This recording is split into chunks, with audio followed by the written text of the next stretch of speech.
Right around the time I started investigating my mother's death, I finally learned how to crochet. I promise, this has a point. I'd buy these gorgeous skeins of yarn, packaged so neatly, and then as I went, the yarn would tangle into a mass of confusion. I'd spend hours sorting it out before I could keep going. I bought the bowls that promised to keep the yarn contained. And no matter what I did, I always ended up with a giant mess to untangle. This investigation started out as the pretty yarn. Neat, packaged, the fairy tale, the feel-good story of two kids being reunited and adopted by family. But then I started to pull. I wound my hook, I worked different patterns, a record was retrieved, questions started to get answered. And then there'd be a mess. The misunderstandings, the people unwilling to go on the record, the emails and phone calls that didn't come back. My own memory questioned. You start to feel like you should just cut the yarn and start over, or walk away because untangling was not what I thought I signed up for. My name is Chelsea, and this is Cold and Blue.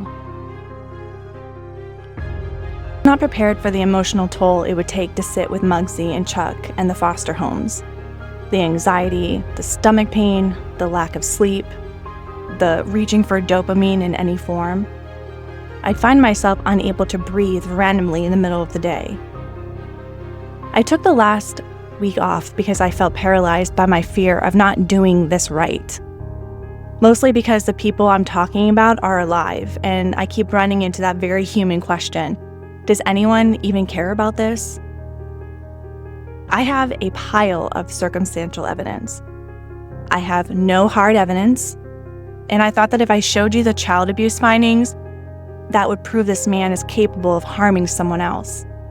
But the abuse findings didn't even seem that bad to me.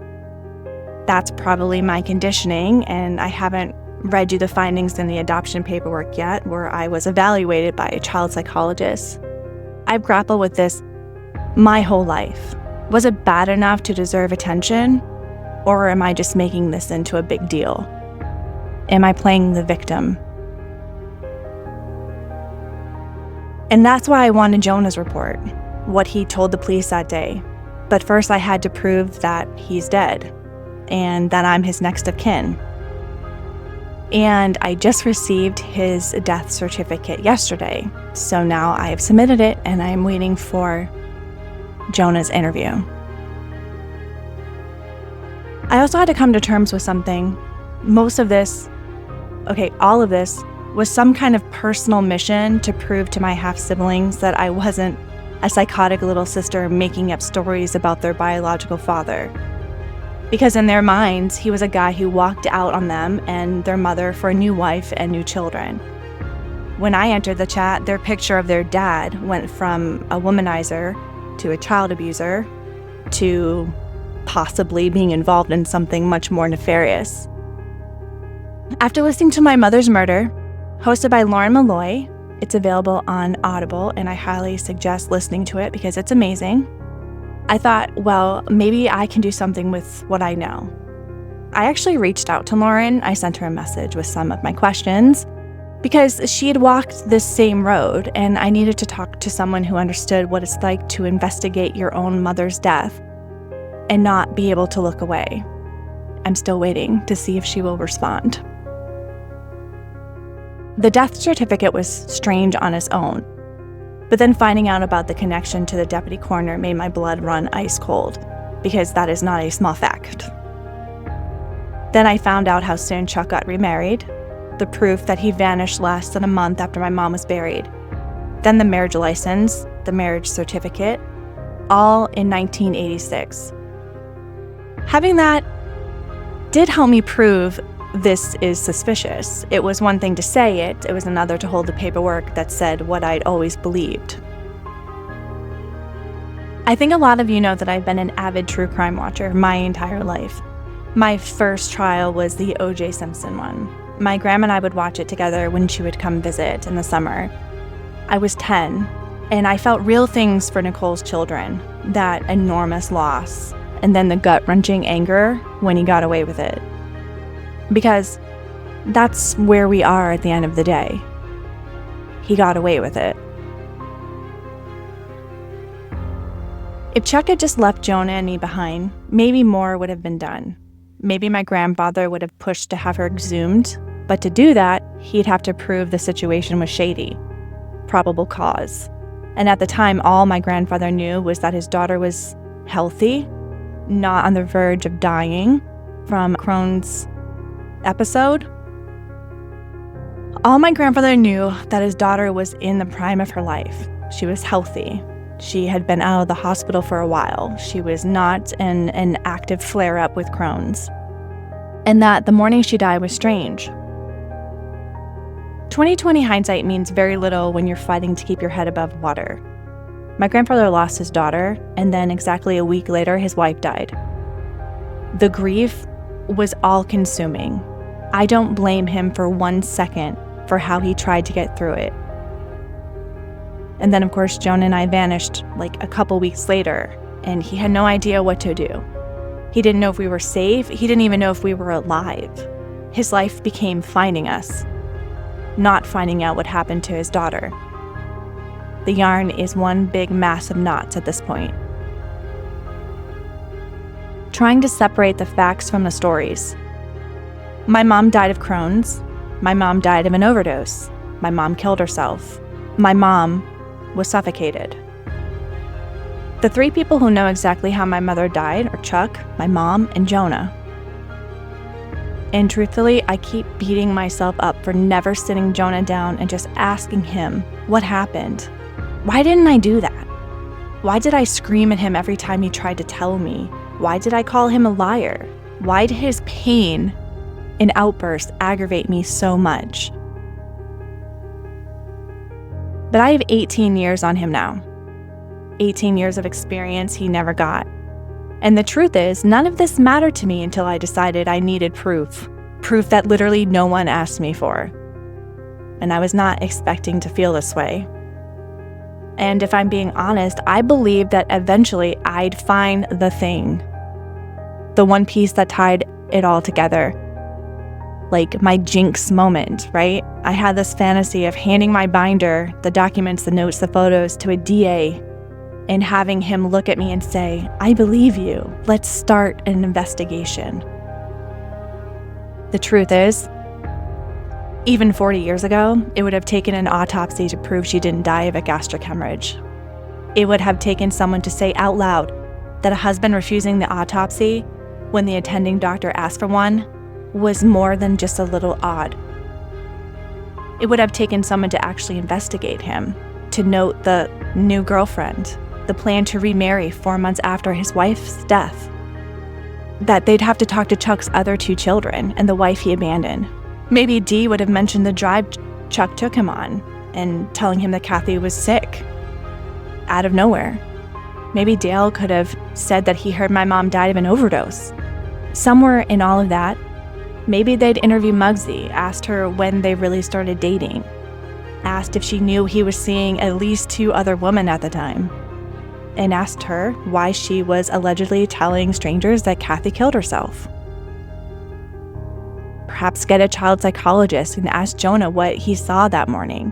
And after all of that, exhume the body, perform the autopsy, and find out whether she died of Crohn's disease or something else.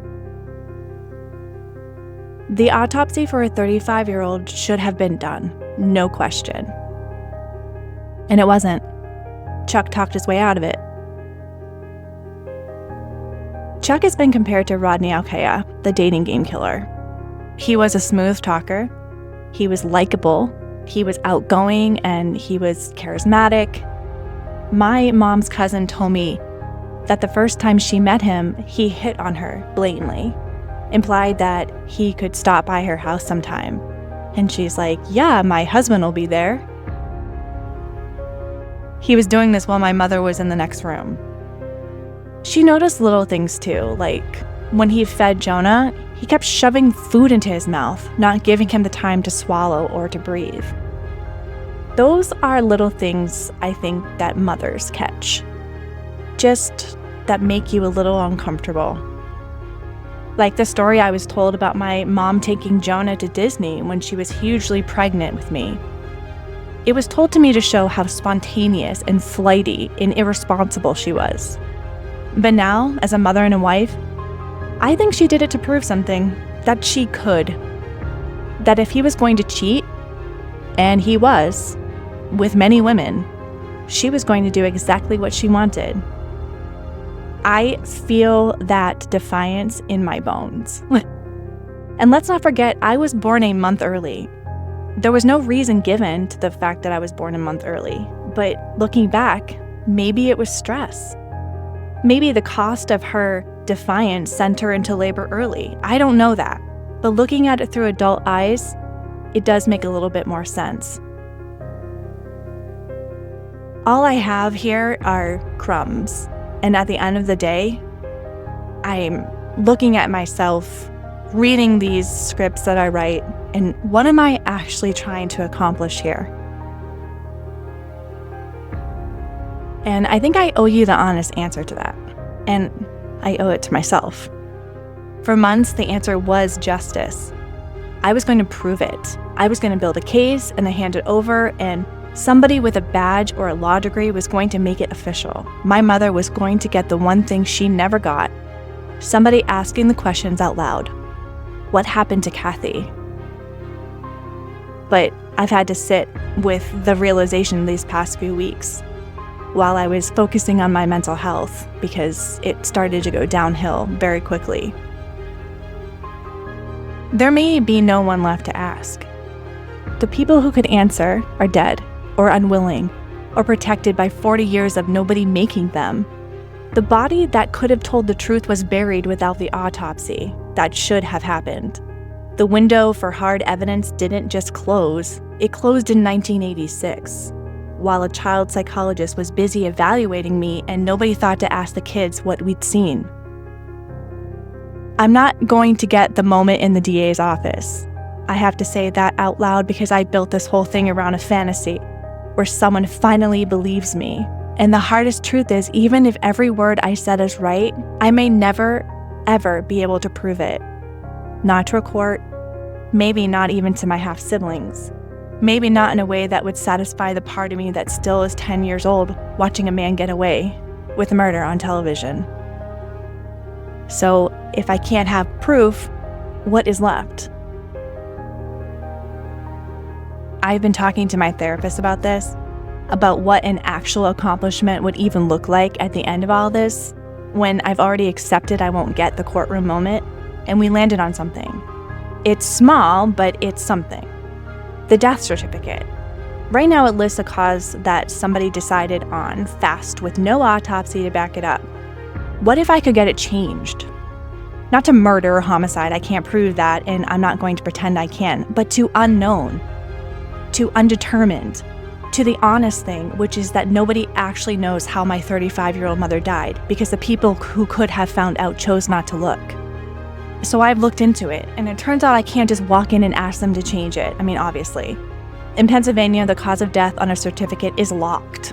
Only the coroner who signed it or the county medical examiner can touch that line. And the coroner who signed my mother's certificate is tied to the same office with the connection that made my blood run cold in the first place, and he also passed away. The only door left open to me is a court order. I'd have to petition a judge to say the original cause was never properly established, which of course brings us right back to the autopsy nobody did. It's not a form, it is a fight. But you know what? A fight I can do. A fight means somebody finally has to look, and I can absolutely prove that they don't know how she died because the word possibly is on the death certificate. And that would do something. That would be something. That would be an official record finally telling the truth. Not the truth I suspect, but the truth that we don't know. And after 40 years of everyone acting like the question was already answered, getting the document to admit it isn't, that might be the most honest justice available to me. So after all of these months, I'm sitting here reflecting on what I've accomplished, what I've put together, what I found out. The 40-year anniversary will be July 15th. And I can honestly say that through all of this, I found my mother. Not the actual cause of death or just starting with her body, because that's the one memory that I have of her is in an open casket, but her. The woman who took her son to Disney World 8 months pregnant because no one was going to tell her she couldn't. The woman who was healthy and who was in the prime of her life and who had plans. For most of my life, she was just dead. And she was rumors, and I wasn't really allowed to ask any questions about her. But now, she's a person to me. I gave her that back. I gave me that back. Through this process, or even beginning this process, I found Kate and Dale, people that I share blood with, and I found my family. And I found out something about myself that I didn't expect. I'm not a psychotic little sister. I'm not the victim. I'm not making it into a big deal. The paperwork is real. The marriage license is real. The timeline is real. The deputy coroner is real. The fact that I can't prove what it all means does not make what I found imaginary. Those are two different things, and I've spent a long time letting one collapse into the other. So no, I don't have a confession, which I would really love to have. And I can't exhume my mother's body. And I don't have a district attorney on my side. What I have is the truth as far as the record will take me. My mother's name said out loud again and again and again, and a refusal to call myself crazy for asking the questions. That has to be enough. Not because I've made peace with it, because I haven't, and I'm not going to pretend to, but because the alternative is to cut the yarn and walk away, and I'm not doing that. I may never know how my mother died, but I'm going to keep telling her story anyway. And I really hope that you guys will stick around no matter what I decide to talk about or tell you about what I found. I want to thank the people that have taken their time out of their day to reach out to me and tell me about how much they love the podcast. And just the fact that you did that is so meaningful to me. It means the absolute world, honestly, because sometimes I feel like I don't know what I'm doing. And I don't know if anybody cares or if anyone's even listening. And to find out that people are listening and they do care, it makes me want to keep going and looking. So thank you so much for being here and for listening and supporting me.